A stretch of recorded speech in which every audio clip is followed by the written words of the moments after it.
नमस्कार सभी को। मेरे चैनल में आप सभी का हार्दिक स्वागत है।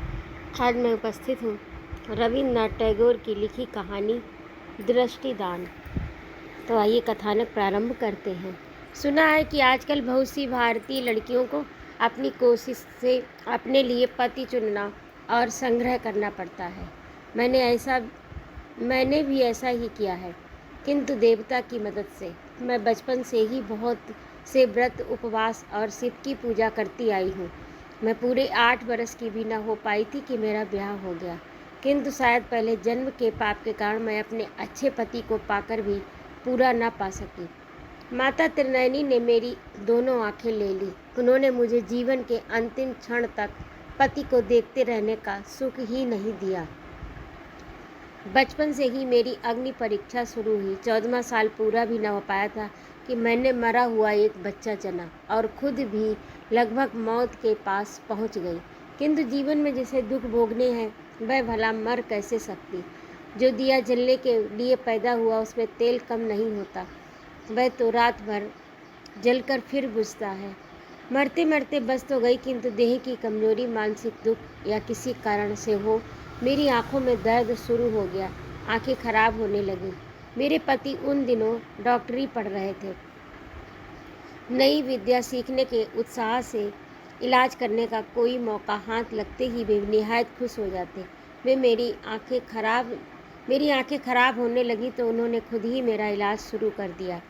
मेरे बड़े भाई साहब का उस साल वकालत की परीक्षा देने के लिए लॉ कॉलेज में पढ़ रहे थे। उन्होंने एक दिन आकर मेरे पति से कहा, तुम ये क्या कर रहे हो भाई? कुमुद को अंधी ही कर डालोगे क्या? किसी अच्छे डॉक्टर को क्यों नहीं दिखाते? मेरे पति ने कहा, अच्छा डॉक्टर क्या इलाज करेगा? दवा वगैरह तो सब मालूम ही है। भाई साहब को कुछ गुस्सा आया। बोले, तब तो फिर तुम में और तुम्हारे कॉलेज के प्रिंसिपल में कोई फ़र्क ही नहीं। पति ने कहा, तुम कानून पढ़ रहे हो, डॉक्टरी का तुम क्या जानो? जब तुम ब्याह कर चुकोगे तब मैं तुमसे पूछूंगा कि तुम्हारी पत्नी की जायदाद पर अगर कोई मुकदमा चला बैठे तो तुम क्या मेरी सलाह पर चलोगे? मैं मन ही मन सोच रही थी, राजा राजाओं की लड़ाई में बेचारे सिपाहियों की सामत है।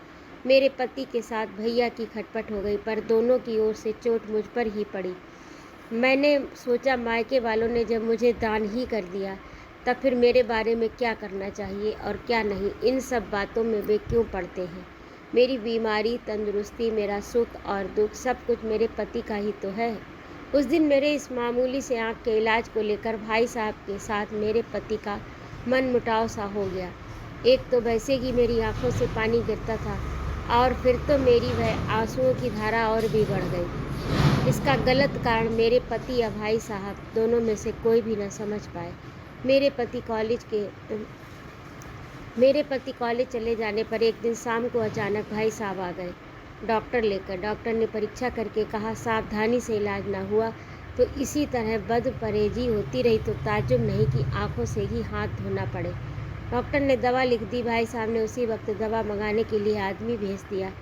डॉक्टर के चले जाने पर मैंने भाई साहब से कहा, भैया मैं तुम्हारे पैरों पड़ती हूँ, मेरा जो इलाज हो रहा उसमें तुम अब किसी तरह की रुकावट मत डालो। बचपन से मैं भाई साहब से खूब डरा करती थी। उनसे मैं इस तरह मुँह खोल कर बात कर सकी मेरे लिए बड़े आश्चर्य की बात है। किंतु मैंने ये खूब अच्छी तरह समझ लिया कि मेरे पति से छिपाकर भैया जो मेरा इलाज करा रहे हैं, मेरे लिए अशुभ के सिवा शुभ हरगिज नहीं हो सकता। भाई साहब को भी मेरी इस भिटाई से शायद कुछ अचंभा हुआ। वे कुछ देर चुप रहकर खूब सोच विचार कर अंत में बोले, अच्छा मैं अब डॉक्टर नहीं लाऊंगा, लेकिन जो दवा मंगाई है उसे ठीक तरह से ले लेना, फिर देखा जाएगा। दवा आने पर मुझे उसकी सेवन विधि समझाकर भाई साहब चले गए। पति के कॉलेज से वापस आने के पहले ही मैंने दवाई की शीशी, डिबिया, फुरफुती वगैरह सब उठाकर अपने आंगन के कुएं में फेंक दी। भाई साहब के साथ मानो कुछ विरोध करके ही पति ने धूने उत्साह से मेरी आंखों का इलाज शुरू कर दिया। वे सुबह शाम दोनों वक्त दवा बदलने लगे। आंखों पर पट्टी बांधी, चश्मा लगाया, बूंद बूंद दवा डाली, पाउडर लगाया, बदबूदार मछली का तेल पिया, भीतर का खाया पिया, अंतड़ियाँ तक सब बाहर निकल आने लगी। उसे भी सहा पति पूछते अब कैसी मालूम होती तो कहती अच्छी हूँ, फ़ायदा है। और मैं भीतर से भी महसूस करने की कोशिश किया करती कि मुझे आराम हो रहा। जब ज़्यादा पानी गिरने लगा तो सोचती कि पानी का निकल जाना ही अच्छा है, और जब पानी गिरना बंद हो जाता तो सोचती अब तो आराम हुआ ही समझो। कुछ दिनों बाद दर्द असह्य हो उठा, आंखों से धुंधला दिखने लगा, सिर में तो ऐसा दर्द होने लगा, उससे मैं बहुत ही दुखी और परेशान हो गई। मेरे पति भी शायद कुछ शर्मिंदा से मालूम हुए और इतने दिन बाद अब वे किस बहाने से डॉक्टर बुलाए कुछ तय न कर सके। मैंने उनसे कहा भाई साहब की बात रखने के लिए एक बार किसी डॉक्टर को दिखाने में हर्ज क्या है। भाई साहब नाराज़ हो गए। इससे मेरा जो दुख पा रहा है, इलाज तो तुम ही करोगे, फिर भी एक डॉक्टर का रहना अच्छा है। पति ने कहा तुम ठीक कह रही हो, और फिर उसी दिन से एक अंग्रेज़ डॉक्टर को बुला लाए। दोनों में अंग्रेजी में क्या बातचीत हुई सो मैं नहीं कह सकती, लेकिन इतना समझ गई कि साहब ने मेरे पति को कुछ डांटा फटकारा, अपने सिर झुकाए चुपचाप खड़े रहे। डॉक्टर के चले जाने पर मैंने अपने पति का हाथ पकड़कर कहा तुम तो न जाने कहाँ से एक गवार गोरे गधे को पकड़ लाए, किसी देसी डॉक्टर को लाते। मेरी आंखों की बीमारी को गोरा डॉक्टर क्या तुमसे भी ज़्यादा समझ सकता है। पति ने बहुत संकोच के साथ कहा आंखों में नस्तर कराना पड़ेगा। मैंने ज़रा गुस्सा लाकर कहा नस्तर कराना होगा ये तो तुम खुद ही जानते थे, सिर्फ तुमने मुझसे छिपा रखा था। तुम क्या समझते हो कि मैं नस्तर से डरती हूँ। उनका संकोच दूर हो गया। वे बोले आंखों में नस्तर लगाने की बात सुनकर न डरे, मर्दों में ऐसे बहादुर कितने निकलेंगे। मैंने मजाक में कहा अजी मर्दों की बहादुरी तो सिर्फ औरतों के सामने ही है। उसी क्षण उनके चेहरे पर फीकी गंभीरता छा गई। बोले ठीक कह रही हो तुम, मर्दों में सिर्फ घमंड ही घमंड है। मैंने उनकी गंभीरता को फूंक से उड़ाते हुए कहा अजी घमंड में भी तो तुम लोग औरतों से बाजी नहीं मार सकते, उसमें भी अंत में हमारी ही जीत होती है। इस बीच में भाई साहब भी आ गए। मैंने उन्हें अकेले में ले जाकर कहा भाई साहब तुम्हारे उस डॉक्टर की दवा से अब तक मेरी आंखें कुछ कुछ अच्छी हो रही हैं, पर एक दिन भूल से पीने की दवा आंखों में डालने और लगाने की दवा पी जाने से आंखों की हालत हुई। डॉक्टर कहते हैं आंखों में नस्तर लगवाना पड़ेगा। भाई साहब ने कहा मैं तो समझता था तेरे पति का इलाज चल रहा है, इसी से मैं गुस्से से इतने दिनों से नहीं आया। मैंने कहा नहीं तो मैं छिपे छिपे उसी डॉक्टर की दवा ले रही थी, कहीं वे नाराज़ ना हो जाए, इस डर से उनसे कहा नहीं। मैंने स्त्री का जन्म लेकर इतना झूठ बोलना पड़ता है जिसकी हद नहीं। भाई साहब का मन भी नहीं दुखा सकती और पति के यश को भी ज्यों का त्यों रखना मेरे लिए लाजमी है। माँ होकर बच्चे को भी बहलाना पड़ता, स्त्री होकर बच्चे के बाप को भी खुश रखना पड़ता। स्त्रियों के लिए इतने छल छंद की ज़रूरत होती ही है। इस छल छंद का नतीजा ये हुआ कि अंधी होने से पहले मैं अपने भाई और पति का मिलन देख सकी। भाई ने सोचा कि छिपे छिपे इलाज करने से ये गड़बड़ी हुई, और पति ने सोचा मैं शुरू से ही अगर मेरे भाई की बात मान लेता और पति ने सोचा शुरू से ही अगर वे मेरे भाई की बात मान लेते तो ऐसा होता ही क्यों। ये सोचकर दोनों भारी दिल से भीतर ही भीतर क्षमा प्रार्थी होकर आपस में दूसरे से बहुत करीबी हो गए। मेरे पति भाई साहब की सलाह लेने लगे और भाई साहब भी बड़े विनय के साथ सब विषयों में मेरे पति की राय पर भरोसा करने लगे। अंत में दोनों की सलाह से एक दिन अंग्रेज़ डॉक्टर ने आकर मेरी बाईं आँख में नस्तर लगाया। कमज़ोर आँख उस नस्तर की चोट झेल न सकी, उसकी रही सही मामूली ज्योति भी सहसा जाती रही। उसके बाद बची हुई दाहिनी आँख भी धीरे धीरे अंधकार से ढक गई। बचपन में ब्याह के दिन शुभ दृष्टि के समय जो चंदन चर्चित जवान मूर्ति मेरे आँखों के सामने पहले पहले प्रकट हुई थी, मेरे लिए उस पर हमेशा के लिए पर्दा पड़ गया। एक दिन मेरे प्राणनाथ ने मेरे पलंग के पास बैठकर कहा अब मैं तुम्हारे सामने अपनी झूठी बड़ाई न करूँगा। तुम्हारी आँख मैंने ही ले ली। मालूम हुआ उनका गला भराया। मैंने दोनों हाथों से उनका दाहिना हाथ दबाकर कहा अच्छा किया, तुम्हारी चीज़ तुमने ले ली। सोचो तो ज़रा, अगर किसी डॉक्टर के इलाज से मेरी आँखें जाती रहती तो उससे मुझे क्या तसल्ली मिलती। होनहार जबकि मिटती ही नहीं तो आँखें तो मेरी बचा ही नहीं सकता था। वे आँखें तुम्हारे हाथ से गई। मेरे अंधेपन का सबसे बड़ा सुख तो यही है। जब पूजा के फूल घट गए थे तो स्वयं रामचंद्र अपने देवता को अपनी आँखें निकालकर चढ़ाने के लिए तैयार हो गए। मैंने अपने देवता को अपनी दृष्टि दे दी। इससे बढ़कर सौभाग्य के लिए मेरे लिए क्या हो सकता। तुम्हें अपनी आँखों से जब जो अच्छा लगे मुझसे कह दिया करना, उसे मैं तुम्हारी आँखों देखा प्रसाद जानकर मन में रख लिया करूँगी। मैं इतनी बातें नहीं कह सकी थी। मुँह से इस तरह की बातें शायद कहीं भी नहीं जा सकती। सिर्फ इन बातों को मैं बहुत दिनों तक मन में विचारती रही। बीच बीच में ऐसी थकावट आती कि मेरी उस निष्ठा का तेज भी मंद पड़ जाता। मैं अपने को वंचित, दुखित और दुर्भाग्य से जलती हुई अभागिनी समझने लगी और तब मैं अपने मन से सब बातें कहला देती। मैं अपनी शांति और भक्ति की सहायता से अपने को दुख से भी ऊंचा रखने की कोशिश करती रहती।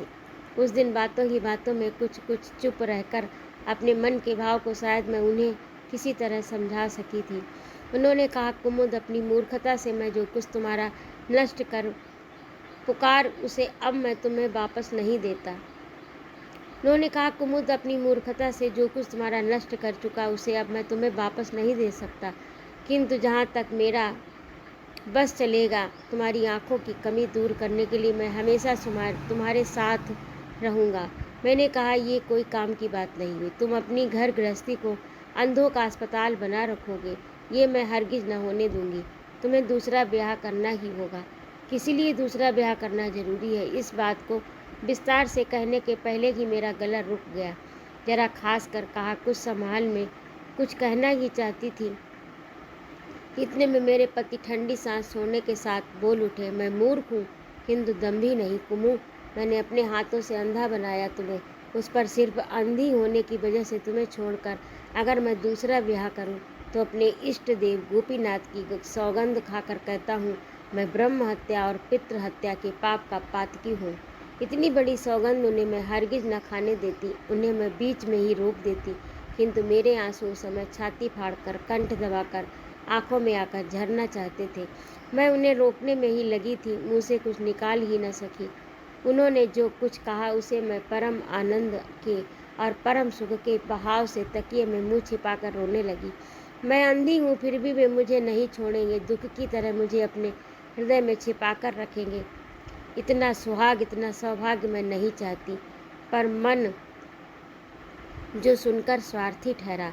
अंत में आंसुओं की पहली वर्षा जोरों से हो चुकने के बाद उनके मुंह को अपनी छाती के पास लाकर मैंने कहा, ऐसी कड़ी सौगंध क्यों खाई तुमने?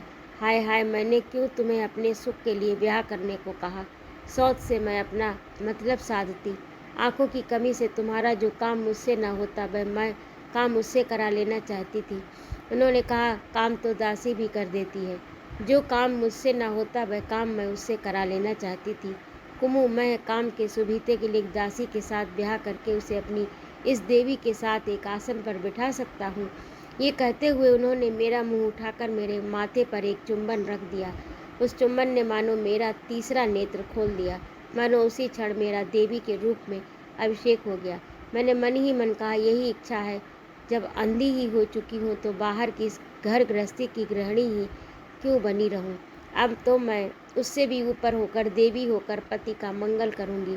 अब झूठ नहीं, छल नहीं, गृहिणी रमणी के जितने भी छोटेपन है, जितने भी छल छंद, सबको दूर करके भीतर से बाहर से बिल्कुल पवित्र हो जाना मुझे। उस दिन भर अपने ही साथ मेरा एक तरह का विरोध चलता रहा। कठिन प्रतिज्ञा में बंधकर मेरे पति हरगिज दूसरा ब्याह न कर सकेंगे, इसका आनंद भीतर ही भीतर मानो मेरे दिल को काटता रहा। उसे किसी तरह छुड़ाकर अलग न कर सकी। आज मेरे अंदर जिस नई देवी ने जन्म लिया, उसने कहा, शायद ऐसा भी दिन आ सकता है जब प्रतिज्ञा पालने की अपेक्षा ब्याह करने से तुम्हारे पति का ज़्यादा मंगल हो सकता है। किंतु मेरे अंदर जो पुरानी औरत थी उसने कहा, इससे क्या, जब वे प्रण कर चुके हैं तब तो ब्याह कर ही नहीं सकते। देवी बोली, पर इसमें तुम्हारे खुश होने की तो कोई वजह नहीं। मानवी ने कहा, सब समझती हूँ, पर जब कि वे प्रतिज्ञा कर चुके हैं तो फिर वह इत्यादि बार बार वही एक ही बात। तब फिर देवी ने कुछ नहीं कहा, चुप बनी रही। उसने भौएं चढ़ा ली। किसी एक भयंकर आशंका के अंधेरे से मेरा सारा मन छा गया। मेरे दुखी स्वामी नौकर नौकरानियों से काम करने की मनाही करके खुद ही मेरा सब कार्य करने लगे। जरा जरा सी बात के लिए इस तरह पति पर निर्भर रहना पहले तो अच्छा ही लगने लगा, कारण इसी बहाने उन्हें हर वक्त अपने पास पाती। आँखों से मैं उन्हें देख नहीं सकती, इसलिए हमेशा उन्हें अपने पास आने की हवस बहुत ज़्यादा बढ़ गई। पति के चेहरे का जो हिस्सा मेरी आँखों को मिला था, उसे अब अन्य इंद्रियाँ आपस में बाँटकर अपना हिस्सा बढ़ा लेने की कोशिश करने लगी। फिर ऐसा हो गया कि मेरे पति अगर बहुत देर तक बाहर किसी काम के लिए चले जाते, तो ऐसा मालूम होता जैसे मैं बिल्कुल शून्य हूँ, अपने चारों तरफ टटोलती फिरती। फिर भी मुझे कहीं भी कुछ नहीं मिल रहा, मानो मेरा सब कुछ खो गया। पहले पति जब कॉलेज जाते थे तब मैं उनके आने में देर होती तो सड़क की तरफ खिड़की को जरा खोल कर उनकी संग से उनकी राह देखा करती। जिस दुनिया में वे घूमा करते, उस दुनिया को मैंने अपनी आँखों से अपने साथ बांध रखा था, पर आज मेरा दृष्टिहीन सारा शरीर उन्हें ढूंढने की कोशिश करता रहता। उनकी दुनिया के साथ मेरी दुनिया का जो पुल बंधा हुआ था, आज वह टूट गया। अब उनके और मेरे बीच एक गहरी अंधता की खाई है। अब मुझे केवल निरुपाय बेचैनी के साथ बैठा रहना पड़ता है कि वे अपने उस पार से मेरे इस पार आकर मुझसे मिले। कब वे अपने उस पार से मेरे इस पार आकर मिले। इसीलिए अब जब वे क्षण भर के लिए भी मुझे छोड़कर चले जाते तो मेरा सारा अंधा शरीर उद्यत होकर उन्हें पकड़ना चाहता, हाय हाय करके उन्हें पुकारने लगता। किंतु इतनी आकांक्षा, इतनी चाह, इतना आसरा भरोसा तो अच्छा नहीं होता। एक तो वैसे ही पति पर पत्नी का भार काफ़ी होता है, उस पर अपने इस अंधेपन का भारी बोझ उन पर लादना ठीक नहीं। अपनी इस दुनिया में फैले अंधकार को मैं अकेले ही झेलूंगी, अकेले ही ढोऊंगी। मैंने एकाग्र मन से यही प्रतिज्ञा की कि अपनी इस अनंत अंधता की रस्सी से पति को मैं अपने साथ बांधकर हरगिज नहीं रखूंगी। थोड़े ही दिनों में केवल शब्द, गंध, स्पर्श से ही मैंने अपना सारा काम करना सीख लिया। यहाँ तक कि बहुत से घर के काम तो मैं पहले से भी ज़्यादा चुस्ती के साथ करने लगी, और बाद में तो ऐसा मालूम होने लगा कि दृष्टि हमारे काम में जितनी सहायता पहुंचाती, उससे कहीं ज़्यादा हमें विक्षिप्त कर देती है। जितना देखने से भलाई होती है, आंखें उससे कम बहुत ज़्यादा देखा करती। आंखें जब पहरा देने का काम करती, कान तब आलसी हो जाते। जितना उन्हें सुनना चाहिए उससे उससे वे ही सुनते हैं। अब चंचल आँखों की अनुपस्थिति में मेरी सब इंद्रियां अपना कर्तव्य शांति के साथ करने का पालन करने लगी। अब मैं अपने पति को अपना कोई काम नहीं करने देती, बल्कि उनका सारा काम फिर मैं पहले की तरह करने लगी। स्वामी ने मुझसे कहा, मेरे प्रायश्चित से तुम मुझे दूर कर रही हो। मैंने कहा, तुम्हारा प्रायश्चित कैसा? सो तो मुझे नहीं मालूम, किंतु अपने पाप का भार मैं क्यों बढ़ाऊं? मुँह से चाहे वे कुछ भी कहें, मैंने जब उन्हें छुटकारा दिया तो वे सांस लेकर मानो जी से गए। उसके बाद मेरे पति डॉक्टरी पास करके मुझे साथ लेकर कलकत्ते के बाहर देहात में चले गए। गांव में जाकर ऐसा मालूम हुआ जैसे माँ की गोद में पहुंच गई हूँ। 8 बरस की उम्र में गांव छोड़कर कलकत्ता आई थी। इसी बीच 10 बरस में जन्मभूमि मेरे मन के अंदर छाया की तरह धुंधली हो गई थी। जब तक आंखें थी, कलकत्ता शहर मेरे चारों तरफ मेरी समूची यादों को अपनी ओट में छिपाए खड़ा था। आंखों के जाते ही मैं समझ गई कि कलकत्ता सिर्फ आंखों को बहलाए रखने वाला शहर है, और बचपन का ये गांव अंधियारी रात के चमकते हुए तारे की तरह मेरे मन में उजला हो उठा। अगहन के अंत में हम लोग हासिमपुर पहुंच गए। नई जगह थी, चारों तरफ कैसा दृश्य मैं नहीं देख सकी, किंतु बचपन के गांव की उस गंध ने, उन अनुभूतियों ने सारी देह जकड़ ली। ओस से भीगे नए जूते, खेतों से आने वाली सुबह की हवा से, अरहर और सरसों के हरे सुनहले खेतों की आकाश भरी मीठी सुगंध से, अहीरों के उन गीतों से, क्या टेढ़ी मेढ़ी कच्ची सड़क से जाने वाली बैलगाड़ियों के चलने की आवाज़ तक से मैं खिल उठी। मेरी वे शुरू की ज़िंदगी की पुरानी यादें अपनी नहीं कही जा सकने वाली ध्वनि और सुगंध लिए मौजूदा वर्तमान की तरह मुझे घेर बैठी। अंधी आंखें उनका कुछ भी प्रतिवाद न कर सकी। मैं अपने उसी बचपन में पहुंच गई। सिर्फ माँ ही नहीं मिली और सब मिल गया। भीतर ही भीतर मैं देखने लगी, मेरी दादी अपने बच्चे खुचे सिर के बालों को खोलकर धूप की ओर पीट करके बैठी बैठी बड़ी दे रही, पर उनके कांपते और पुराने कमजोर कंठ से गांव के साधु भजन दास के देह तत्व संबंधी गीत की गुनगुनाहट आज नहीं सुनाई दी। नवान्न का वह उत्सव सर्दियों की ओस से नहाए हुए आकाश से सजीव होकर उठ बैठा। किंतु मूसल से नए धान कूटने वाली गांव की औरतों में मेरी उन छोटी छोटी सहेलियों का मेल जोल कहाँ गया। शाम होते ही जब पास से कहीं हम्बा ध्वनि सुनाई पड़ती तो याद हो उठती कि माँ संध्या दीप लिए हाथ में लिए ग्वाल घर में दिया दिखाने जा रही हैं। साथ ही मानो भीगे हुए पुआल के जलने की गंध धुआं आकर मेरे हृदय में प्रवेश करता और फिर सुनाई देती तालाब के उस पार के विद्या अलंकारों के मंदिर से आती हुई कांसे के घंटे की ध्वनि। न जाने किसने मेरे बचपन के 8 वर्षों में से उनका सारा निचोड़ छान कर सिर्फ उनका रस सुगंध मेरे चारों तरफ छोड़ दिया। इसी सिलसिले में बचपन के व्रत सवेरे ही उठकर शिव पूजा के लिए फूल चुनने की बात याद आने लगी। ये बात माननी ही पड़ेगी कि कलकत्ता में इधर उधर की बातचीत और आने जाने की गड़बड़ी से बुद्धि में थोड़ा फर्क आ ही गया था। धर्म कर्म भक्ति श्रद्धा में गांव की सी साफ सुथरी नहीं रहती। उस दिन की बात मुझे याद है जिस दिन अंधी हो जाने के बाद कलकत्ता में मेरी एक गांव की सखी ने आकर मुझसे कहा, तुम्हें गुस्सा नहीं आता कुमू? मैं होती तो अपने पति का मुंह नहीं देखती। मैंने कहा, बहन मुंह देखना तो वैसे ही बंद है, उसके लिए इन जली आंखों पर ही गुस्सा आता है। उन पर गुस्सा क्यों होऊं बहन? समय रहते अच्छे डॉक्टर से इलाज नहीं कराया, इसके लिए मेरी सहेली लावण्य को भी मेरे पति पर बहुत गुस्सा आया और उसने मुझे गुस्सा दिलाने की कोशिश की। मैंने उसे समझाया, संसार में रहते हुए इच्छा और अनिच्छा से जान और अनजान में भूल और भ्रांति में अनेक प्रकार के सुख दुख हुआ करते हैं, किंतु मन के भीतर अपने पति को अगर स्थिर रख सकी तो उस दुख में भी एक तरह की शांति मिलती है। नहीं तो सिर्फ गुस्सी में बक बक करते करते ही जीवन बीत जाता है। आंखों से अंधी हो गई, यही एक जबरदस्त दुख है। उस पर पति से मन मुटाव करके दुख और क्यों बढ़ाऊं? मुझ जैसी लड़की के मुंह से पुराने ज़माने की बातें सुनकर लावण्य गुस्सा होकर अवज्ञा से सिर हिलाकर झुंझलाती हुई चली गई। किंतु मुँह से मैं भी क्यों न कहूँ, उसकी बातों में जहर तो था ही। उसकी बात बिल्कुल व्यर्थ नहीं गई। लावण्य के मुंह से निकली हुई क्रोध की बातों ने मेरे मन पर 2-1 चिंगारियाँ छोड़ दी। मैंने उन्हें परा से कुचल कर बुझा तो दिया, किंतु फिर भी 1-2 छाले तो रह ही गए। गांव में आकर शिव पूजा के उस ठंडे से फाली फूल की सुगंध से मेरे दिल की सारी आशाएं श्रद्धा मेरे उस शिशुकाल की तरह मानो नई और उज्ज्वल हो उठी। देवता ने मेरे दिल की और मेरी गृहस्थी को भरपूर भर दिया। मैं मस्तक नवाकर उनके चरणों पर लौट गई और कहा, हे देव, मेरी आंखें जाती रहीं, अच्छा ही हुआ, तुम तो मेरे हो।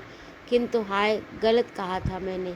तुम मेरे हो ऐसा कहना भी दर्प है, मैं तुम्हारी हूँ, केवल इतना ही कहने का हक है मुझे। अरे एक दिन मेरे देवता की दबी आवाज़ में ये बात मुझसे कहला लेंगे। एक दिन मेरे देवता की दबी आवाज़ में ये बात मुझसे कहला लेंगे। हो सकता है तब और कुछ भी न रहे, पर मुझे तो रहना ही होगा। किसी पर किसी तरह का मेरा जोर नहीं, सिर्फ अपने ऊपर है। कुछ दिन बड़े आनंद से बीते। उधर डॉक्टरी में मेरे पति का नाम भी होने लगा, सम्मान बढ़ने लगा, साथ ही कुछ रुपया भी इकट्ठा हो गया। मगर रुपया अच्छी चीज़ नहीं है। वह मन को दबा देता, हृदय को ढक देता, मन पर राज करता है तो वह अपना सुख आप ही गढ़ लेता है। किंतु धन जब सुख इकट्ठा करने का भार लेता है तो मन के लिए फिर कोई काम नहीं रह जाता। तब पहले जहाँ मन का सुख रहता था, घर की चीज़ वस्त्र असबाब वगैरह उस जगह को घेर लेता है, तब सुख नहीं मिलता। सुख के बदले मिलता है सिर्फ असबाब वगैरह।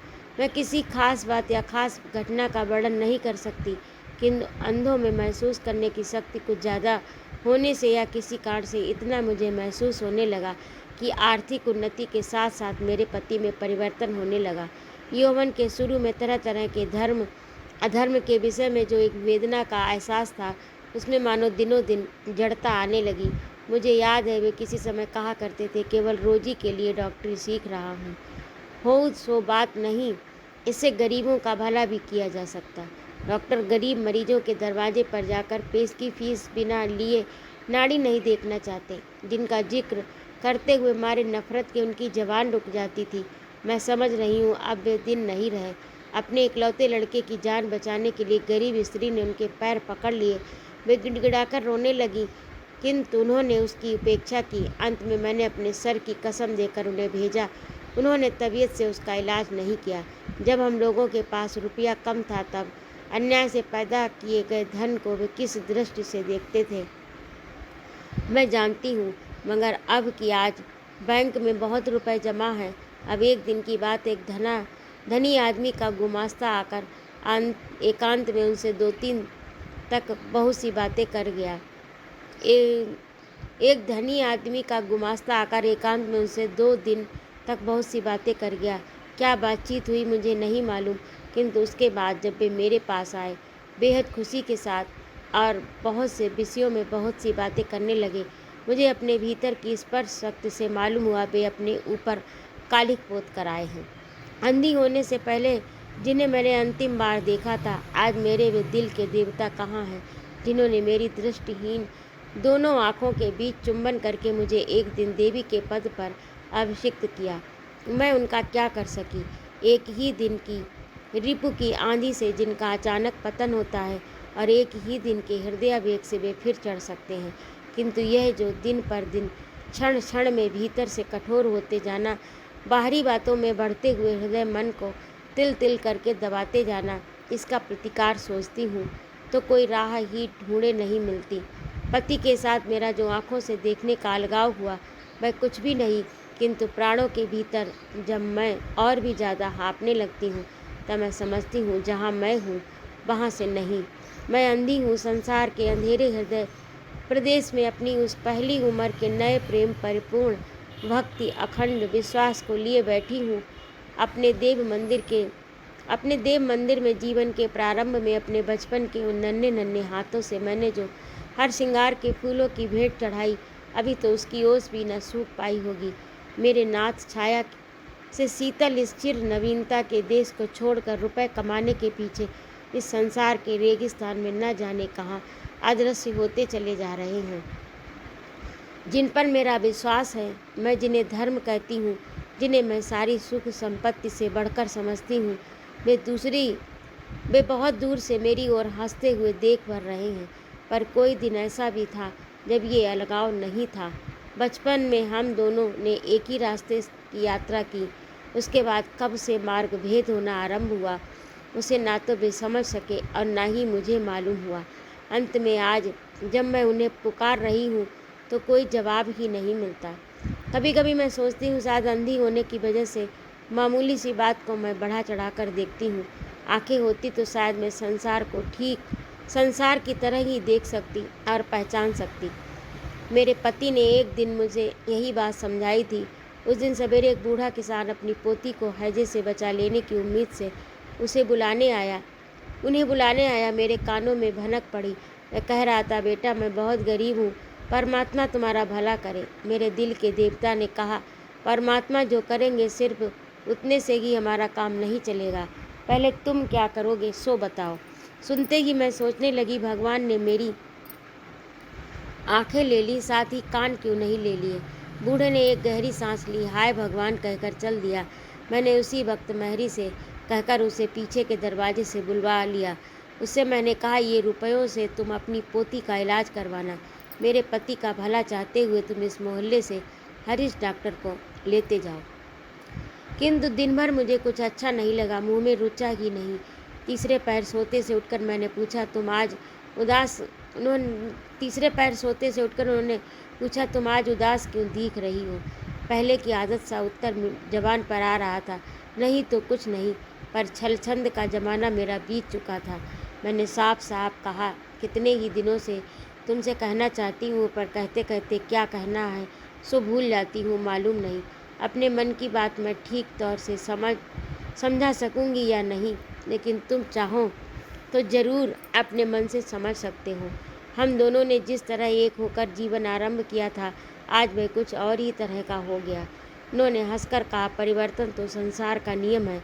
मैंने कहा, रुपया पैसा रूप यौवन सभी का तो परिवर्तन होता है, किंतु नित्य वस्तु का क्या संसार में कुछ है ही नहीं। तब उन्होंने जरा गंभीर होकर कहा, देखो और स्त्रियां तो सचमुच के अभाव को रोती हैं। किसी का पति कमाई नहीं करता तो किसी का प्रेम नहीं करता, पर एक तुम हो कि आसमान से दुख ढूंढ लाती हो। मैं उसी वक्त समझ गई मेरी अंधता मेरी आँखों में सच्चाई का काजल लगाकर मुझे इस परिवर्तनशील संसार से बाहर ले गई।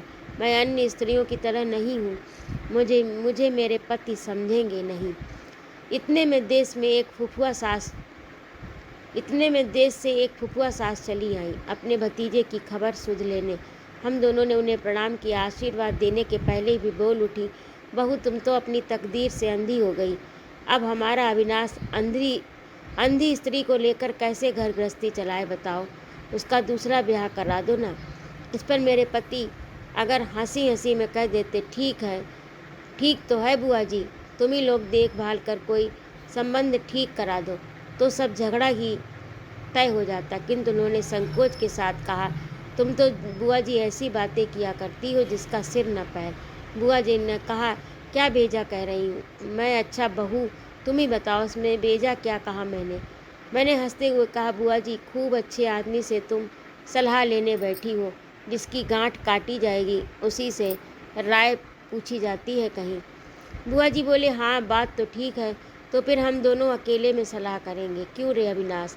लेकिन एक बात है बहू, कुलीन घर की स्त्रियों की जितनी ज़्यादा सौतें हों उतना ही उनके स्वामी का गौरव बढ़ता है। हमारा लड़का डॉक्टरी न करके अगर ब्याह करता तो उसे रोजगार की परवाह ही क्या थी। रोगी डॉक्टरों के साथ पढ़ते ही मर जाता, मरने पर फिर फीस भी नहीं मिलती। किंतु विधाता का श्राप ऐसा है कि कुलीन की स्त्री मरती ही नहीं, और जितने दिन वह जीती है उतना ही पति को फायदा है। 2 दिन बाद मेरे पति ने मेरे सामने ही बुआ जी से पूछा, बुआ जी अपना समझकर बिल्कुल अपनी सी होकर बहू को मदद पहुंचाया करें। ऐसी कोई अच्छे घराने की स्त्री तुम्हारी निगाह में है जो यहाँ रह सके? इसे आँखों से दिखता नहीं, इसीलिए इनकी साथिन बनकर हमेशा कोई इसके पास रहे तो मैं निश्चिंत हो जाऊँ। मैं जब शुरू में अंधी हुई थी तब एक बात कहते तो ठीक भी था, किंतु अब तो आँखों के अभाव में अपने या घर गृहस्थी के काम में कोई खास अड़चन होती ही नहीं। सो भी नहीं, फिर भी बिना प्रतिवाद किए मैं चुप बैठी रही। बुआ जी ने कहा, बहुत बहुत इसकी क्या कमी, मेरे ही जेठ की एक लड़की है, जैसी देखने में सुंदर वैसी स्वभाव की लक्ष्मी। लड़की काफ़ी बड़ी हो चुकी है, योग्य वर नहीं मिल रहा, लड़के की तलाश में है। तुम्हारे जैसा कुलीन मिल जाने पर तो वे तुम्हारे साथ तुरंत ब्याह कर देंगे। उन्होंने कुछ चौंक कर कहा, ब्याह के लिए कौन कह रहा? बुआ जी बोली, तो सुन लो, ब्याह बिना किए भले घर की लड़की तुम्हारे घर में क्यों आकर पड़ी रहेगी। बात बिल्कुल ठीक थी। मेरे पति से उसका कोई जवाब देते न बना। अपनी बंद आँखों के अनंत अंधकार में अकेली खड़ी खड़ी मैं ऊपर को मुंह उठाए पुकारने लगी, भगवान मेरे पति की रक्षा करो। कुछ दिन बाद एक रोज़ सवेरे मैं पूजा करके घर से निकल ही रही थी, इतने में बुआ जी ने आकर कहा, बहू अपनी जिस जेठौती हेमांगिनी का मैंने जिक्र किया था, आज वह आ गई देश से। हिम, ये तुम्हारी जीजी हैं, इन्हें प्रणाम करो। इतने में अचानक कहीं से बेबी आ पहुँचे और आते ही मानो वे इस अजनबी स्त्री को देखकर लौट जाने के लिए तत्पर हुए। बुआ जी ने कहा, कहाँ चला अविनाश? मेरे पति ने पूछा, ये कौन है? बुआ जी ने कहा, यही तो है मेरी जिठौती हेमांगिनी। ये कब आई, किसके साथ आई, कैसे आई इत्यादि नाना प्रश्न करके वे बेकार का आश्चर्य प्रकट करने लगे। मैंने मन ही मन कहा, जो हो रहा है सो तो मैं सब समझ रही हूँ, फिर उस पर छलछंद क्यों किया जा रहा? दुबका, चोरी, दावना, ढकना, झूठी बात। अगर अधर्म करना ही है तो करो ना, करोगे तो अपनी अशांत आदत के लिए ही करोगे। मेरे लिए ऐसी गिरावट, इतना छलछंद क्यों करते हो? मुझे बहलाए रखने के लिए इतना ढकोसला क्यों? हेमांगिनी का हाथ पकड़कर मैं उसे अपने सोने के कमरे में ले गई। उसके मुंह पर, गालों पर हाथ फेर कर कहा, मुंह शायद सुंदर ही होगा, उम्र भी 14-15 से कम न होगी। बालिका सहसा जोर से हंस पड़ी, बोली, ये क्या कर रही हो? मेरे ऊपर से भूत झाड़ रही हो क्या? उसकी उस खुली सरल हंसी से हम दोनों के बीच जो काले बादल थे एक क्षण में दूर हो गए। दाहिना हाथ उसके गले में डालकर मैंने कहा, मैं तुम्हें देख रही हूँ बहन। इतना कहकर मैंने उसके कोमल मुंह पर एक बार फिर हाथ फेरा। देख रही हो कहकर फिर हंसने लगी, बोली, मैं क्या तुम्हारे बागीच की सेम हूँ या बैंगन, जो इस तरह हाथ फेर कर देख रही हो कि कितनी बड़ी हुई? तब मुझे सहसा ख्याल आया कि हेमांगिनी को शायद पता नहीं है कि मैं अंधी हूँ। मैंने कहा, बहन, मैं अंधी हूँ। सुनते ही वह अचंभे में बढ़कर कुछ देर तक गंभीर बनी रही। मुझे बिल्कुल साफ मालूम हुआ कि उसने अपनी उत्सुकता भरी बड़ी बड़ी जवान आंखों से मेरी दृष्टिहीन नेत्र और चेहरे के भाव को खूब गहराई के साथ देखा। उसके बाद कहा, अच्छा, इसीलिए शायद चाची को तुमने यहाँ बुलाया है। मैंने कहा, नहीं, मैंने नहीं बुलाया, तुम्हारी चाची अपने आप ही आई हैं। बालिका फिर हंसकर बोली, दया करके, तब तो मालूम होता है दयामयी जल्दी टलने वाली नहीं। पर बाबूजी ने मुझे क्यों भेजा? इतने में बुआ जी आ गई। अब तक मेरे पति के साथ उनकी बातचीत हो रही थी। बुआ जी के कमरे में घुसते ही हेमांगिनी ने उनसे पूछा, चाची, देश कब चलोगी, बताओ। बुआ जी ने कहा, बाहरी लड़की, आने में देर न हुई, जाने की बात तुझसे पड़ गई। ऐसी चंचल लड़की तो मैंने नहीं देखी। हेमांगिनी ने कहा, सुनो चाची, तुम तो जल्दी यहाँ से जाती ही नहीं दिखाई देती।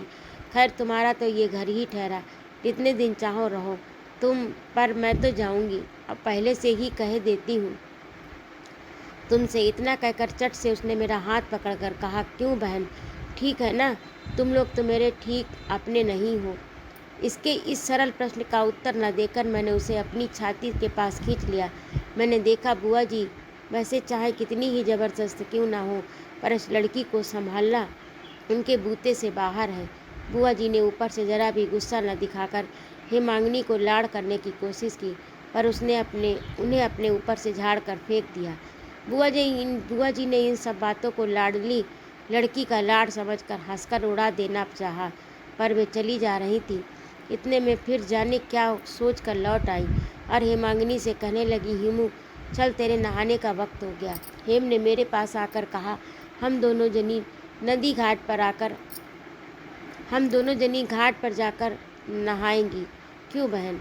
बुआ जी की इच्छा के खिलाफ होने पर भी मैंने इस बात का विरोध नहीं किया। वे जानती थी कि धींगी करने से हेमांगिनी की ही जीत होगी और दोनों के बीच विरोध भद्दे रूप में मेरे सामने प्रकट हो जाएगा। पीछे के तालाब की तरफ जाते जाते हेमांगिनी ने मुझसे कहा, तुम्हारे कोई लड़का वाला क्यों नहीं हुआ बहन? मैंने ज़रा मुस्कुराकर कहा, क्यों नहीं हुआ सो मैं कैसे कह सकती हूँ, भगवान ने नहीं दिया। हेमांगिनी बोली, जरूर तुमने पहले जन्म में कोई पाप किया होगा। मैंने कहा, सो भी भगवान ही जानते होंगे। बालिका ने प्रमाण के तौर पर कहा, देखो ना चाची को, मन की बहुत काली हैं वे, इससे इनकी कोख में कोई बच्चा ही नहीं होता। पाप पुण्य, सुख दुख, दंड पुरस्कार का सिद्धांत है, मैं खुद भी नहीं समझती। बालिका को भी समझाने की कोशिश नहीं की, सिर्फ एक गहरी सांस लेकर मैंने मन ही मन उससे कहा, तुम ही जानो। हेमांगिनी उसी क्षण मुझसे लिपट गई और हंसकर बोली, अरे वाह रे, मेरी बात सुनकर तुम गहरी सांस लेती हो, मेरी बात पर भला कोई ध्यान देता होगा। धीरे धीरे मालूम होने लगा कि मेरे पति के डॉक्टरी व्यवसाय में बड़ी रुकावटें आने लगी। दूर से बुलावा आने पर तो वे जाते ही नहीं और आसपास कहीं से बुलावा आने पर वे झटपट काम खत्म करके चले जाते। पहले तो काम से फुर्सत मिलने पर दोपहर को खाने और सोने के समय सिर्फ भीतर आते थे, पर अब तो बुआ जी चाहे जब उन्हें बुला भेजती और वे बगैर ज़रूरत बुआ जी की खबर सुध लेने चले आते। बुआ जी जब पुकार कर कहती, हिमू, मेरा पान दान तो ले आ जरा, तो मैं समझ जाती कि बुआ जी के कमरे में मेरे स्वामी मौजूद हैं। पहले 2-4 दिन तक हेमांगिनी पान दान, तेल की प्याली, सिंदूर की डिबिया आदि लेकर पहुंचाती रही, किंतु बाद में बार बार बुलाए जाने पर भी खुद न जाकर मेहरी के हाथ सब चीज़ भेज देती। बुआ जी बुलाती, हेमांगिनी, हिमू, पर बालिका मानो मेरे प्रति अपने एक दर्द के बहाव से मुझसे उलझी ही रहती। एक तरफ की आशंका, दुख उसे घेरे रहता और इसके बाद से तो वह भूल कर भी मेरे सामने मेरे पति का जिक्र तक न करती। इतने में एक दिन भाई साहब मुझे देखने आए।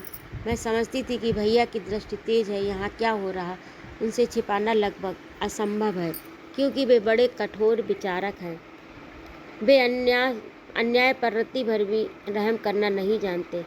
सबसे ज़्यादा डर मुझे इस बात का है, मेरे स्वामी उन्हीं के सामने अपराधी के रूप में खड़े होंगे। मैंने ज़्यादा ही खुशी दिखलाकर सबको ढक रखा। मैंने ज़्यादा बातें करके, ज़्यादा उतावली दिखाकर, बहुत ज़्यादा धूमधाम मचाकर चारों ओर मानो एक तरह की धूल रखने की कोशिश की, किंतु मेरे लिए ये सब इतना अस्वाभाविक सिद्ध हुआ कि वही मुझे पकड़वा देने का कारण बन गया। किंतु भाई साहब ज़्यादा दिन ठहर न सके। मेरे पति ऐसा ढीलापन दिखाने लगे कि साफ तौर से उसने रुखाई का रूप धारण कर लिया। भैया चले गए। जाने के पहले अपने दिल के समूचे स्नेह के साथ मेरे माथे पर बहुत देर तक अपना कांपता हुआ हाथ रख रहे और उसका मन ही मन एकाग्र चित्त से क्या आशीर्वाद देते रहे सो मैं समझ गई। उनके आंसू मेरे आंसू से भीगे हुए गालों पर आ गिरने लगे। साफ याद है मुझे, चैत के दिन थे। उस दिन शाम के वक्त लोग हाट से लौटकर घर आ रहे थे। दूर से वर्षा के लिए एक आंधी चली आ रही थी। उसकी हाल की भीगी मिट्टी में महक और हवा की नमी से आकाश डूब रहा था। बिछड़े हुए साथी लोग अंधेरे मैदान में दूसरे को व्याकुल होकर ऊंचे स्वर से बुला रहे थे। मुझे अंधी के कमरे में जब तक मैं अकेली रहती दिया नहीं जलाया जाता, इस डर से कि कहीं उसकी लौ लगाकर मैं कपड़े न जला लूं और कोई दुर्घटना न हो जाए। मैं अपने सुनसान अंधेरे कमरे में धरती पर बैठी बैठी दोनों हाथ जोड़कर अपनी अंधी दुनिया के मालिक को पुकार रही थी, प्रभु अब तुम्हारी दया एहसास में नहीं आती और तुम्हारा मतलब अब समझ में नहीं आता। तब अपने अनाथ टूटे दिल की पतवार को मैं जी जान से थाम कर उसे छाती से लगा लेती। छाती फाड़कर खून की धारा बह निकलती, फिर भी तूफान से मैं उसे नहीं बचा सकती। मेरी अब और कितनी परीक्षा करोगे, मुझ में अब बल ही कितना है। ये कहते कहते भीतर से आंसू उमड़ आए और मैं खाट पर सिर रखकर रोने लगी। तमाम दिन मुझे घर का कामकाज करना पड़ता है। हेमांगिनी छाया की तरह मेरे पास ही बनी रहती। छाती के भीतर जो आंसू उमड़ उमड़ कर आते, उन्हें आंखों तक लाकर बाहर निकल देने का भी मुझे मौका नहीं मिलता। बहुत दिन बाद आज आंखों से आंसू निकले। इतने में मालूम हुआ कि खाट कुछ हिली और किसी के हिलने की धमक सुनाई दी। दूसरे ही क्षण हेमांगिनी आकर मेरे गले से लिपट गई। चुपचाप अपने आंचल से मेरी आंखें पोंछने लगी। आज शाम से ही वह क्या सोचकर और कैसे आकर मेरी खाट पर सो रही, मैं नहीं जान सकी। उसने ना तो कुछ पूछा और ना कुछ कहा। मैंने भी उससे एक शब्द नहीं कहा। धीरे धीरे मेरे माथे पर अपना ठंडा हाथ फेरने लगी। इस बीच कब बादल गरजे, कब जोर की आंधी आई, खूब हो भी गई, मुझे कुछ खबर न पड़ी। इस बीच कब बादल गरजे, कब जोर की आंधी आई और वर्षा भी हो गई, मुझे कुछ खबर ही न पड़ी। कुछ दिन बाद एक गहरी शांति वर्षा ने आकर ज्वार की आग में झुलसे हुए मेरे दिल को शांत कर दिया। दूसरे दिन हेमांगिनी ने बुआ जी से कहा, चाची मैं पहले से कह देती हूँ, अगर तुम देश न चलोगी तो मैं कैवर्त भैया के साथ चली जाऊँगी। बुआ जी ने कहा, उसके साथ जाने की क्या ज़रूरत, मैं कल जाऊँगी ना, दोनों एक साथ चलेंगी। और ये देख हिमू अविनाश ने तेरे लिए कैसी उगदा मोती की जड़ाऊ अंगूठी बनवा दी है।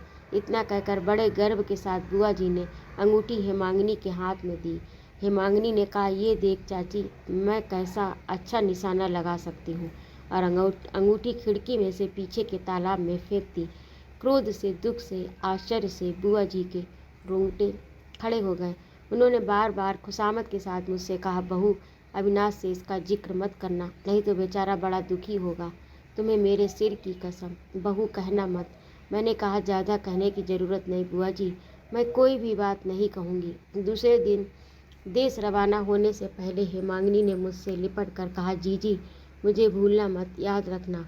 मैंने बार बार उसके मुंह पर दोनों हाथ फेर कर कहा, अंधे कुछ भूलते नहीं बहन, मेरी तो कोई दुनिया नहीं है, मैं तो सिर्फ अपने मन के लिए ही हूँ। इतना कहकर मैंने उसके माथे को अपनी ओर जोर से खींच कर चूम लिया। मेरी आंखों से उसके बालों पर झरझर आंसू झरने लगे। हेमांगिनी के चले जाने पर मेरी दुनिया सूख गई। उसने मेरे प्राणों में जो एक तरह की सुगंध, एक तरह का सौंदर्य, संगीत, एक तरह का उज्जवल प्रकाश, कोमल तरुणता ला दी थी, सहसा उसके बिना सहसा उसके बिला जाने पर एक बार मैंने अपनी अंधेरी दुनिया में अपने चारों तरफ दोनों हाथ बढ़कर टटोल टटोल कर देखा कि मेरा कहाँ क्या गया। उस दिन उन्होंने मेरे पास आकर विशेष प्रसन्नता दिखाते हुए मुझसे कहा, ये लोग चली गई, अब जरा काम काज करने का समय मिलेगा। धिक्कार है मुझे। मेरे लिए इतनी चातुरी, इतना छल, इतना कपट क्यों? मैं क्या सच्चाई से डरती हूँ? मैं क्या कभी चोट से घबराई हूँ? उन्हें क्या मालूम नहीं कि जब मैंने उनकी खुशी में अपनी खुशी समझकर अपनी दोनों आंखें दे दी, तब मैंने चिर अंधकार को कितनी खुशी से अपना लिया था। अब तक मेरे और उनके बीच सिर्फ अंधता का ही पर्दा था, पर आज से उस पर एक और पर्दा पड़ गया। मेरे पति भूल कर भी कभी हेमांगिनी का नाम मेरे सामने जबान पर नहीं लाते, मानो उनकी दुनिया से हेमांगिनी सदा के लिए एकदम गायब हो गई हो, मानो उनके मन पर उसने कभी भी जरा सी लकीर तक न खींची हो। किंतु इधर चिट्ठी पत्री से वे हमेशा उसकी खबर पाते रहते। इस बात का मैं अनायास ही अनुभव कर लिया करती हूँ।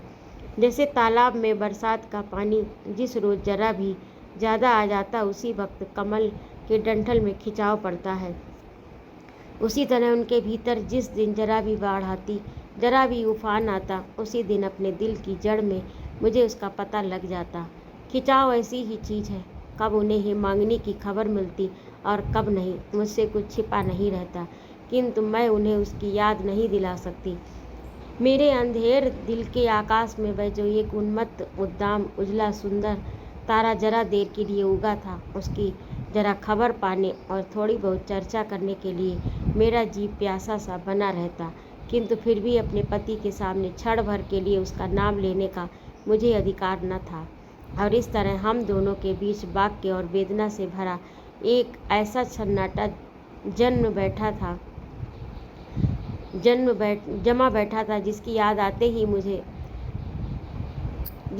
आते ही दिल दुखने लगता। बैसाख महीने के बीचों बीच एक दिन मैरी ने आकर मुझसे कहा, बहू जी, नदी के किनारे घाट पर आज अपनी नाव कहाँ के लिए तैयार हो रही है? बाबूजी कहीं जा रहे हैं क्या?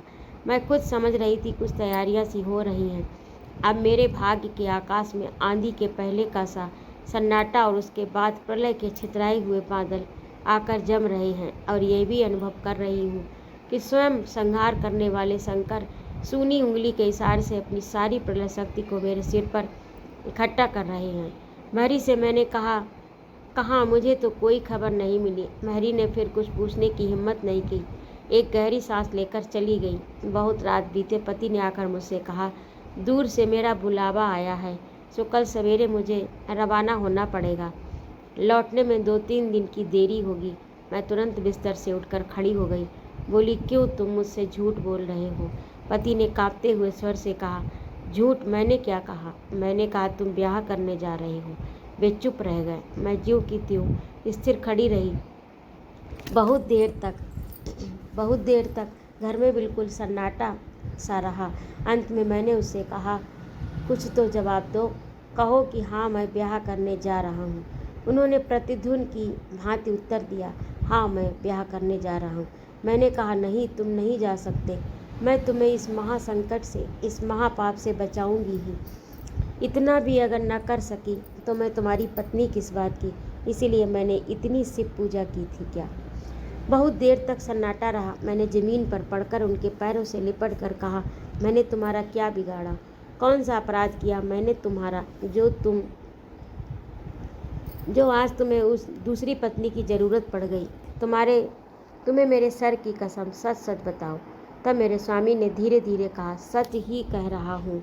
तुम्हारे अंधेपन ने तुम्हें एक न खत्म होने वाले पर्दे से घेर रखा है। तुम तक मैं किसी तरह पहुँच ही नहीं पाता। तुम मेरी देवी हो, देवी के समान भयानक हो। तुम्हारे साथ मैं रोज़मर्रा की तरह गृहस्थी नहीं चला सकता। ऐसी एक साधारण स्त्री चाहिए मुझे कि जिस घर में बक बक झकझक हो, गुस्सा हो सकूं, जितना मैं चाहूँ प्यार कर सकूं, लाड़ कर सकूं, जिसे मैं गहने कपड़े बनवा सकूं। मेरी छाती के भीतर चीर कर देखो, मैं बिल्कुल साधारण स्त्री हूँ या नहीं। देखोगे तो ब्याह के दिन उस बालिका के सिवा और कुछ भी नहीं हूँ मैं। मेरी छाती के भीतर चीर कर देखो, मैं बिल्कुल साधारण स्त्री हूँ या नहीं। देखोगे, ब्याह के दिन की उस बालिका के सिवा और कुछ भी नहीं हूँ मैं तुम पर श्रद्धा करना चाहती हूँ, भरोसा करना चाहती हूँ, तुम्हारी पूजा मैं करना चाहती हूँ। तुम अपना अपमान करके मुझे दुसह देख कर मुझे अपने से बड़ा मत बनाओ। प्रियतम, मुझे सब विषयों में अपने पैरों के नीचे रखो नाथ। मैंने क्या क्या बातें कही थी सो क्या मुझे याद है? विक्षुब्ध समुद्र क्या अपना गर्जन स्वयं सुन पाता है? सिर्फ इतना याद है कि मैंने कहा था, अगर मैं सती हूँ तो भगवान साक्षी रहे, तुम किसी भी तरह अपनी धार्मिक प्रतिज्ञा भंग न कर सकोगे। उस महापाप के होने से पहले या तो मैं विधवा हो जाऊंगी या हेमांगिनी नहीं बचेगी। ये कहते कहते मैं बेहोश होकर गिर पड़ी। तब मुझे होश आया कि जब मुझे होश आया तब तक पौ फटने पर बोलने वाली चिड़ियों ने चहचहाना शुरू किया था और मेरे स्वामी चले गए थे। अपने घर के ठाकुर द्वारे में दरवाजे बंद करके मैं पूजा करने बैठ गई। तमाम दिन मैं बाहर नहीं निकली। शाम को बड़े जोर से आंधी आई, तूफान आया, सारा मकान कांपने लगा। फिर भी मैंने ये नहीं कहा कि भगवान, मेरे पति समय नदी में है, उनकी रक्षा करो। मैं एकाग्र से केवल यही करने लगी, भगवान, मेरे भाग्य में जो बदा है सो होगा, पर मेरे स्वामी को तुम इस महापातक से बचाओ। सारी रात बीत गई। दूसरे दिन भी मैंने अपना आसन नहीं छोड़ा। बिना खाए पिए, बिना सोए मुझे किसने बल दिया मालूम नहीं। मैं पाषाण मूर्ति के सामने पत्थर की मूर्ति की तरह ज्यों की त्यों स्थिर बैठी रही। शाम के वक्त बाहर से दरवाजे पर धक्के का शब्द सुनाई दिया। दरवाज़ा तोड़कर जब लोग भीतर घुसे तब मैं बेहोश पड़ी थी। बेहोशी दूर होने पर मैंने सुना, जीजी। आँख खोल कर देखा कि हेमांगिनी की गोद में पड़ी हूँ। सिर हिलाते ही मालूम हुआ कि वह ब्याह के कपड़े पहने हुए है। भीतर से मेरी पसलियाँ तक चीख उठी, हाँ भगवान, मेरी प्रार्थना नहीं सुनी तुमने। आखिर मेरे स्वामी का पतन हो ही गया। हेमांगिनी ने सिर झुकाकर धीरे से मुझसे कहा, जीजी, तुम्हारी आशीष लेने आई हूँ मैं। पहले तो मैं क्षण भर के लिए पत्थर सी कठोर हो गई, फिर दूसरे ही क्षण उठ के बैठ गई। मैंने कहा, तुम्हें आशीर्वाद दूंगी बहन, तुम्हारा क्या कसूर। हेमांगिनी अपने स्वाभाविक मिठास भरे और ऊंचे स्वर में हंस उठी और बोली, कसूर? तुम खुद ब्याह करो तो कसूर नहीं, और मैं करूं तो कसूर है। हेमांगिनी से लिपट कर मैं भी हंसने लगी। मन ही मन कहा, संसार में मेरी ही प्रार्थना क्या सबसे बढ़कर है? उसकी इच्छा भी तो कोई चीज़ है कि नहीं। जो चोट पड़ी है वह मेरे ही सिर पर पड़े, पर दिल के भीतर जहाँ मेरा धर्म है, जहाँ मेरी श्रद्धा है, वहाँ उसे हरगिज न पड़ने दूंगी। मैं जैसी थी वैसी ही रहूँगी। हेमांगिनी ने मेरे पाँव पकड़कर पाँव की धूल अपने माथे से लगा ली। मैंने कहा, तुम चिर सौभाग्यवती हो बहन, चिर सुखी हो। हेमांगिनी ने कहा, सिर्फ आशीष देकर ही छुटकारा न पा सकोगी जीजी, अपनी बहन और बहनोई को भी तुम्हें अपने हाथों से वर्ण करना होगा। तुम सती हो, तुम्हारा आशीर्वाद ही हम दोनों के जीवन का मूलधन होगा जीजी। उनकी शर्म करने से काम न चलेगा। अगर आज्ञा हो तो मैं उन्हें ले आऊं भीतर। मैंने कहा, जाओ ले आओ। कुछ देर बाद मेरे कमरे में नई आहट ने प्रवेश किया। स्नेह का एक प्रश्न मेरे कानों में पड़ा, अच्छी तरह हो कुमू? मैंने उतावली के साथ बिछौने से उठकर भाई साहब के पाँव के पास प्रणाम करके कहा, भैया। हेमांगिनी बोली, भैया कैसे? जरा कान तो ऐंठ दो इनके। अब ये तुम्हारे भैया नहीं, छोटे बहनोई हैं। तब मैं सब बात समझ गई। मुझे मालूम था कि भैया की प्रतिज्ञा थी कि वे ब्याह नहीं करेंगे। माँ नहीं थी, ये सुनकर ब्याह कराने वाला और कोई भी न था। अब शायद मैंने ही उनका ब्याह करा दिया। मेरी दोनों आँखों से आंसुओं की वर्षा सी होने लगी। किसी भी तरह मैं उन्हें रोक न सकी। भैया धीरे धीरे मेरे बालों में हाथ फेरने लगे और हेमांगिनी मुझसे लिपट कर सिर्फ हंसती रही। रात को नींद नहीं आ रही थी। मैं बेचैन मन से पति के आने की आशा कर रही थी। लज्जा और निराशा को वे कैसे दूर करेंगे, मेरी कुछ समझ में नहीं आ रहा था। बहुत रात बीते, धीरे धीरे दरवाज़ा खुला। मैं चौंक कर बैठ गई। मेरे पति के पैरों की आहट थी। छाती के भीतर मेरा दिल और उसके साथ मेरी पसलियाँ भी पछाड़े खाने लगी। उन्होंने बिस्तर पर आकर मेरा हाथ थाम कर कहा, तुम्हारे भैया ने ही मुझे बचाया है। मैं क्षण भर के मोह में आकर मरने जा रहा था। उस दिन जब मैंने नाव पर पैर रखा तब मेरी छाती पर कितना भारी पत्थर जमा बैठा था। सो मैं जानता हूँ या भगवान ही जानते हैं, जब नदी में जोर की आंधी आई तो प्राणों का भय हो रहा था और साथ ही ये भी सोच रहा था कि डूब जाऊँ तो उद्धार हो जाए। माथुरगंज में पहुँचते ही सुना एक दिन पहले ही तुम्हारे भैया के साथ हेमांगिनी का ब्याह हो गया। कितनी लज्जा से और कितने आनंद से नाव पर वापस आया सो मैं नहीं कह सकता। इन्हीं 2 दिनों में मैं खूब अच्छी तरह समझ गया हूँ कि तुम्हारे बगैर मुझे सुख नहीं, तुम्हारे सिवा मेरे लिए कहीं कोई शांति नहीं। तुम मेरी देवी हो। मैंने हंसकर कहा, नहीं, मुझे देवी बनाने की ज़रूरत नहीं। मैं तुम्हारे घर की गृहिणी हूँ। मैं तुम्हारी